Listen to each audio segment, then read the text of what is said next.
buenas tardes. ¿Qué tal? ¿Cómo están, amigos? Bienvenidos a su programa ¿Y tú qué sabes? ¿Y tú qué sabes de educación, arte, cultura, entretenimiento y bienestar? ¿Cómo se encuentran el día de hoy? Bueno, pues atravesando la bellísima y transitada Ciudad de México, ¿verdad? Ha de ser complicado de pronto, ajá. A veces estamos saliendo de casa y como que el tráfico nos encuentra. Pero bueno, es un tema que vamos a abordar el día de hoy que tiene que ver con cultura y bienestar social, ¿ok? Bueno, pues esperamos su activa participación en el chat, ¿ok? Para esto, el día de hoy, bueno, pues vamos a tratar un tema mega maxi súper interesante, el poder de las palabras. Y para ello contamos con el ilustre invitado, licenciado Mendieta Gutiérrez. Bienvenido. Gracias. Un saludo a todos los que nos están viendo en este momento. Muchísimas gracias. Gracias a usted, licenciado, por aceptar la invitación.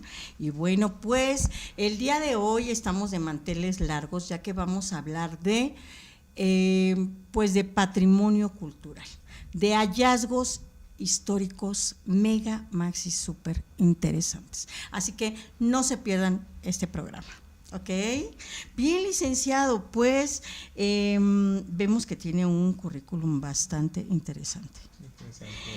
Ajá, bueno, pues él es licenciado en administración, ajá, y en derecho también. Y en derecho, ok, avalado por la Universidad Tecnológica de Monterrey.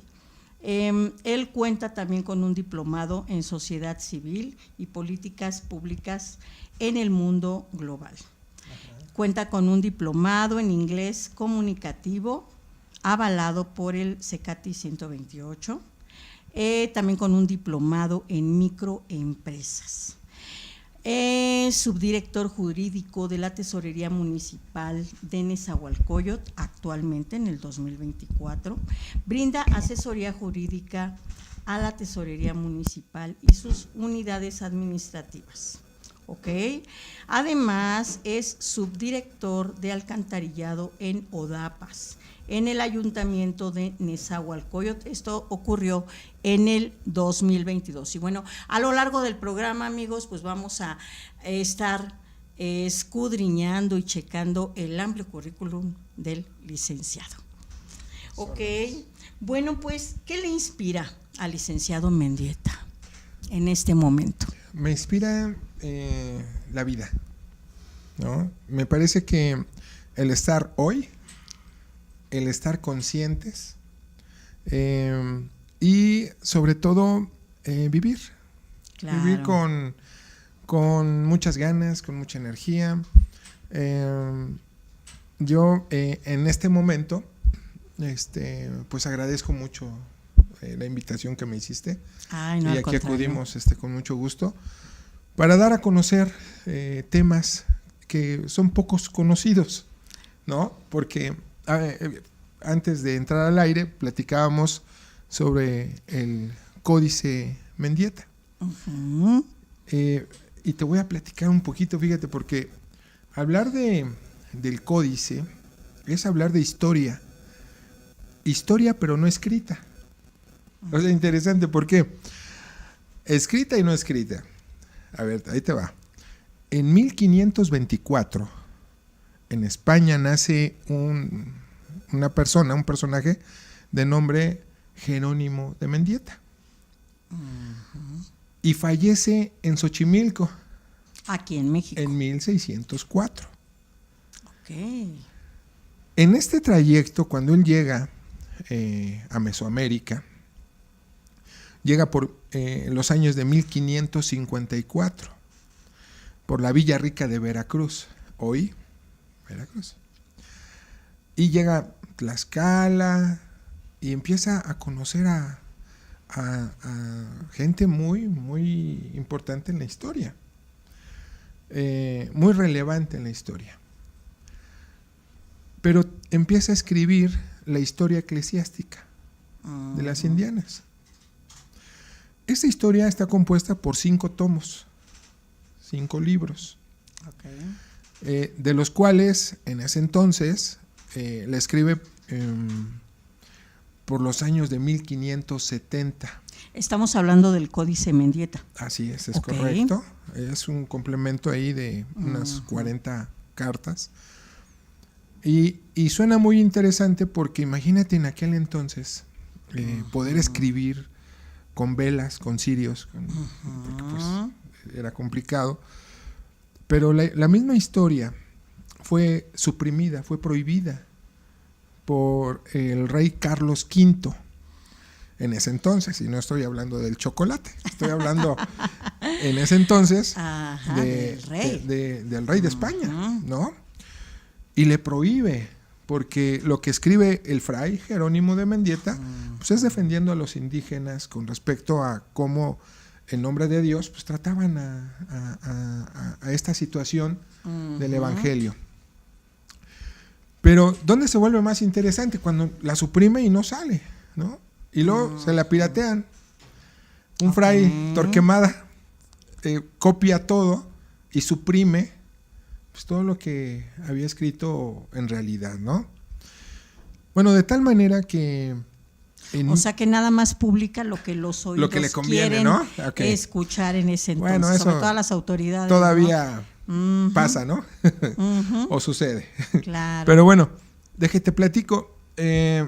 Resulta que un historiador mexicano, estando en España en 1866, ¿sí? Este historiador, paseando ahí en España, descubre el códice. Joaquín García Iscalbalceta, el gran historiador, se lo trae a México y por primera vez se imprime, sale a la luz en 1870. Y posteriormente, hasta ahorita, que nosotros lo vamos a volver a imprimir, porque retomar esta parte de la historia es fundamental que también se conozca. Claro. Es un complemento, por eso yo te decía que se escribió y no se escribió, porque... Sí. Ocultamos información de pronto, ¿verdad? Cuando hay la posibilidad de hacerlo, el poder sobre todo. Sí, y en ese contexto, lo que nos dice, o lo que nos menciona la historia, es cómo se fue llevando a cabo toda la invasión, ¿no? Porque yo considero, y lo digo de una forma muy respetuosa y personal, claro, que no fue una conquista. ¿Y por qué te digo esto? Porque finalmente fue una mezcla de 2 culturas. Y somos resultado nosotros de ese encuentro de 2 culturas, de esa mezcla, desde Tonantzin, Malintzin, ¿no? Que fue con Hernán Cortés y que tuvieron a su hijo Martín. Pero en ese contexto, en los primeros encuentros, ¿no? Pongámoslo así, es fascinante, es ver cómo es nuestro origen, nuestra raíz, porque es importante conocer este origen y esta raíz. Hablar de personajes como Acomistli Nezahualcóyotl, que nace en Texcoco en 1402 y muere en 1472. Podemos entender, él no conoció pues el occidente, las personas de occidente, ni la religión católica.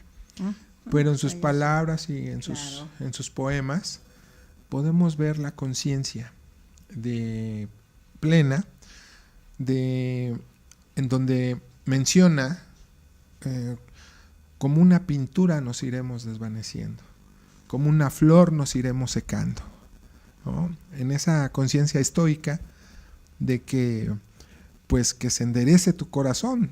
Aquí además los príncipes venimos a morir, ¿no?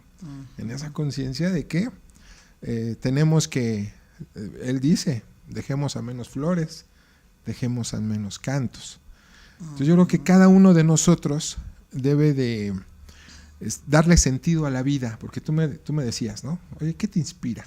No, yo creo que dejar un legado, ¿no? Claro. Todos tenemos cualidades, todos tenemos capacidades.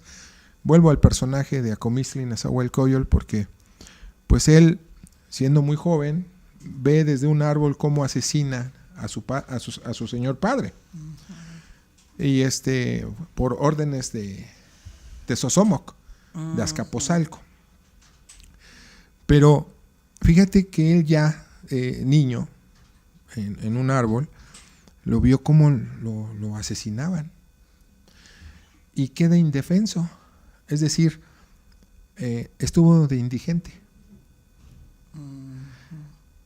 no tenía que comer.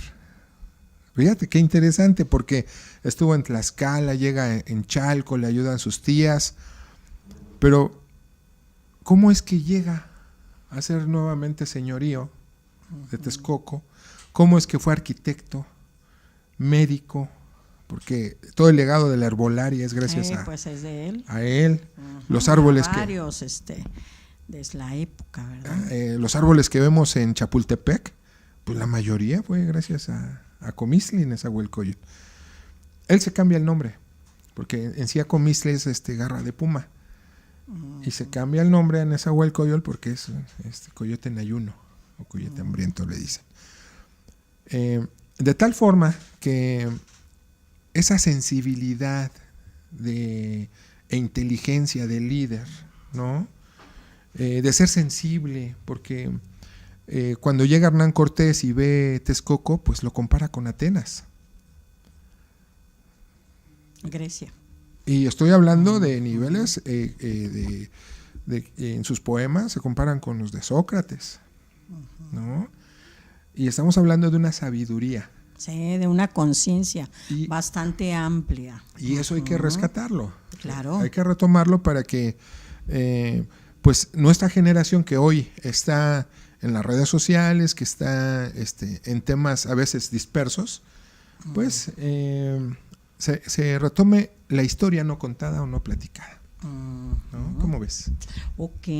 Bueno, y Joaquín García... Ajá, él, ¿qué es lo que denota? Lo que no se escribió. ¿Qué fue, licenciado, lo que no se escribió?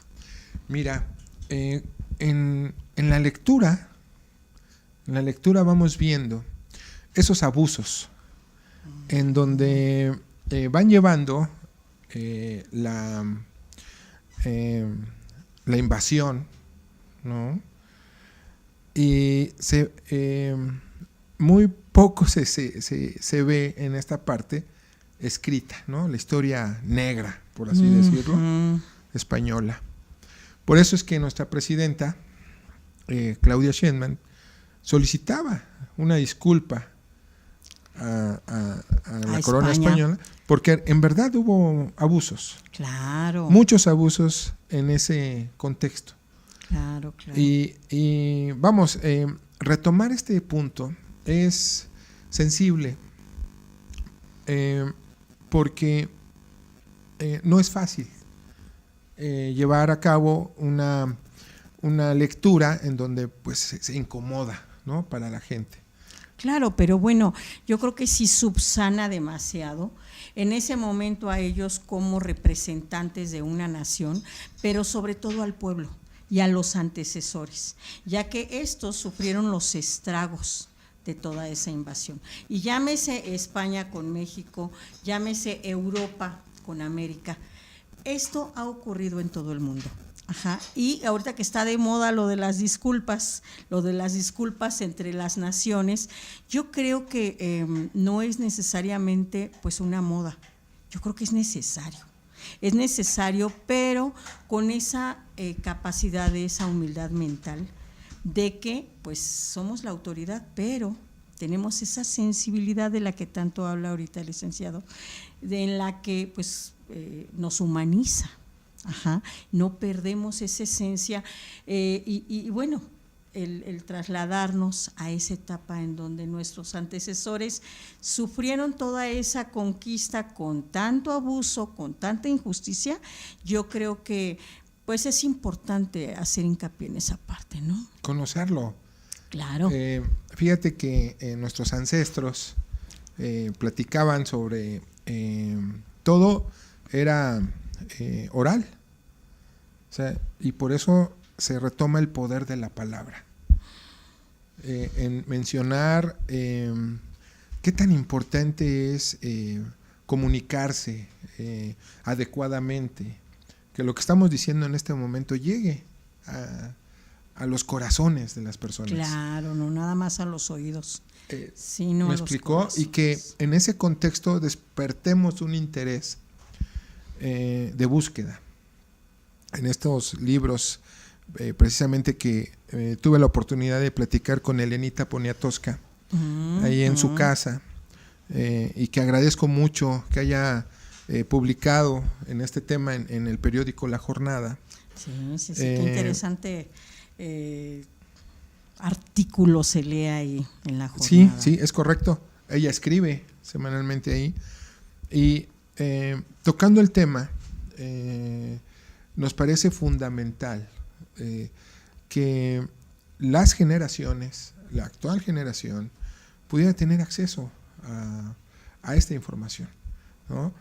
Es poco conocido el tema, y por eso yo agradezco mucho la oportunidad de que, bueno, por estos medios podamos dar a conocer el Códice Mendieta, la historia eclesiástica, porque nos podemos dar cuenta en esta historia cómo fue verdaderamente el proceso de ese evangelio, y que en este proceso podemos llegar a culminar sabiduría que tenemos ahí oculta. Claro. Y que en este momento es importante que nosotros podamos tener acceso a esta información. Y qué bueno que el historiador mexicano lo haya encontrado ahí en España, todo arrumbado, todo tirado. Seguramente. Lo rescata en 1866. Fíjate, pues estamos hablando que Juárez muere en 1872. 72. ¿No? Entonces, todavía estamos hablando de una época complicada, de una época de reforma, como la que vivimos hoy en día, de cambios. De revolución. ¿No? De todavía de cambios. Y esos cambios tienen que ir con una competitividad, con conocimiento. Que los medios que tengamos no nada más es para ver otro tipo de programación, de pues contenido. Sí, que busquemos realmente algo nutritivo, ¿no? No nada más el alimento que comemos diario, sino también lo que le echamos al cerebro, ¿no? Claro, hay que nutrir nuestra mente, hay que nutrir el espíritu, pero sobre todo hay que nutrir el corazón, amigos. El Códice Mendieta es de lo que nos va a hablar más adelante, y es develado pues escrito en el siglo XVI, pues bueno, como mencionaba el licenciado, es una historia eclesiástica, pero que tiene una correlación muy interesante con nuestro invitado el día de hoy. Vamos a continuar platicando de este tema en la hermanita sala de Urban Network, ¿ok? No se lo pierdan, vamos a continuar hablando al respecto. Ya en este momento ya tenemos los tomos completos, pero bueno, el licenciado nos va a platicar cómo se fue perspicazmente, cómo se fue manejando todo este hallazgo y en qué desemboca, ¿ok? ¿Qué le parece, licenciado? Vamos a continuar en Urban Network, ¿ok? Claro. No se pierdan nuestro programa de Viendonet para la siguiente semana. Tenemos mega surprises para ustedes, ¿ok? Bye, bye, bendiciones.